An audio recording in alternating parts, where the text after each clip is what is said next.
Hi guys, and welcome back to reading War and Peace by Leo Tolstoy.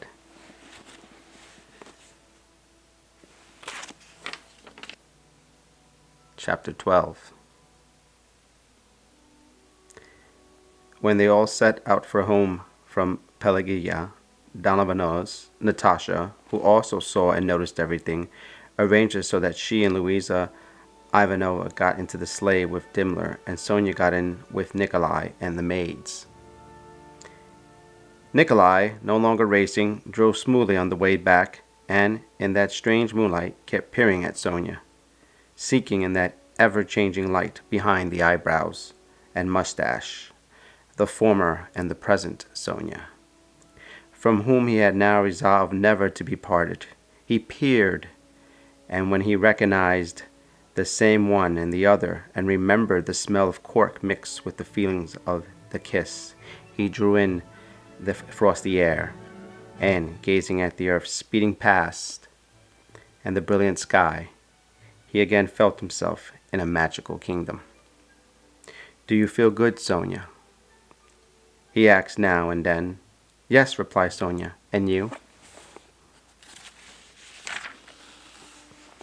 In the middle of the way, Nikolai handed the horses over to the coachman, ran to Natasha's sleigh for a moment, and stood on the fender. "Natasha," he whispered to her in French, "you know I've made up my mind about Sonia." "Have you told her?" asked Natasha, suddenly all beaming with joy. "Ah, Natasha, you're so strange with that mustache and those eyebrows. Are you glad?" "I'm so glad, so glad. I was getting angry with you. I didn't tell you, but you behaved badly towards her. She's such a heart, Nicholas. I'm so glad. I can be nasty, but I was ashamed to be happy alone, without Sonia." Natasha went on. "Now I'm so glad. Well, run to her." "No, wait, how funny you are," said Nikolai, peering at her, and finding in his sister as well sometimes new, unusual, and enchantingly tender, which he had not seen in her before. "Natasha, it's something magical, isn't it?"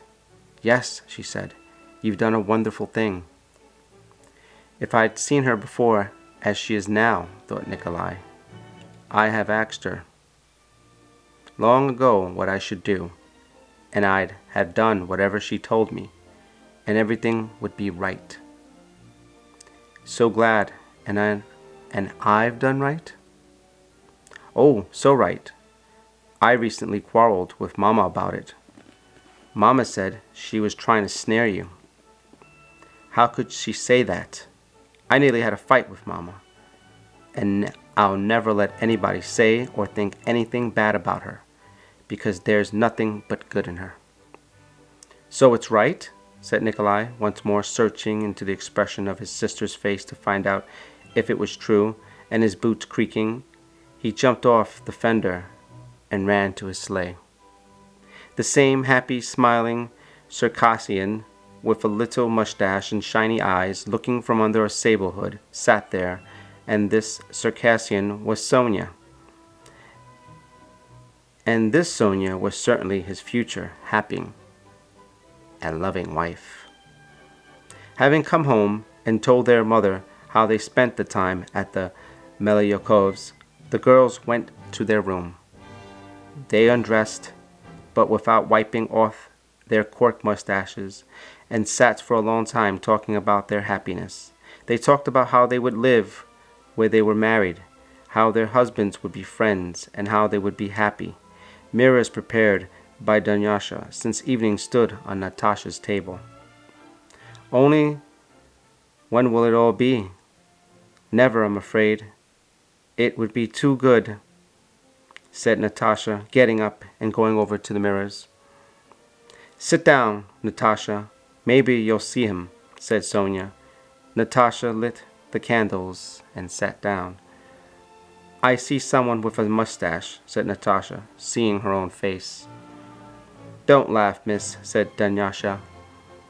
With the help of Sonia and the maid, Natasha found the right position for the mirror. Her face acquired a grave expression, and she fell silent. For a long time she sat looking at the roll of candles, going into the depth of the mirrors, supposing, according to the stories she had heard, that she would see a coffin, or that she would see him, Prince Andrei, in the last dim, blurry square. But however ready she was to take the smallest pot for the image of a man or coffin, she saw nothing. She started blinking rapidly and left the mirror. "Why is it others see things and I don't?" she said. "Well, you sit down, Sonia. You must do it tonight," she said. "In my place. I feel so frightened tonight." Sonia sat down before the mirror, got into the right position, and began to look. "Now, Sofya Alexandrovna, sure to see something," Dunyasha said in a whisper, "because you just laugh all the time." Sonia heard those words, and heard Natasha say in a whisper, "And I know she'll see something. She did last year." For about 3 minutes, they were all silent. "She's sure to," Natasha whispered and did not finish. Suddenly, Sonia moved away the mirror she was holding and covered her eyes with her hand. "Ah, Natasha," she said, "did you see something? Did you?" "What did you see?" Natasha cried. "I told you so," said Dunyasha, holding up the mirror. Sonia had not seen anything. She had been just about to blink her eyes and get up when she heard Natasha's voice say, "She's sure to." She did not want to disappoint either Dunyasha or Natasha, and it was hard to go on sitting there. She did not know how and why that cry had escaped her when she covered her eyes with her hand. "Did you see him?" asked Natasha, seizing her hand. "Yes, wait. I saw him," Sonia said involuntarily, still not knowing who Natasha meant by him, Nikolai, or him, Andrei. "But why shouldn't I say what I saw? Other people see things, and who can catch me out about whether I did or didn't see anything?" flashed in Sonia's head. "Yes, I saw him," she said. "How? How? Standing up or lying down?" "No, I saw. First there was nothing, then I suddenly saw him lying down." "Andrei lying down? Is he sick?" Natasha asked, looking at her friend with fearfully fixed eyes. "No, quite the opposite. He had a cheerful face, and he turned to me." And the moment she said it, she herself thought she had seen what she said. "And then, Sonia, then I didn't quite see. There was something blue and red."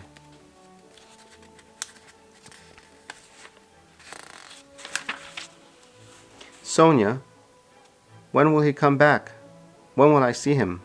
My God, how I fear for him and for myself, and I am frightened about everything," Natasha said, and, without a word of reply to Sonia's consolations, she went to bed, and long after the candle was put out, lay motionless, open-eyed on her bed, looking at the frosty moonlight through the windows. I'm going to leave it off there. This is going to be a short episode of War and Peace as I continue in more shorter paragraphs and shorter stories, so you can enjoy each time I read aloud. Thank you guys.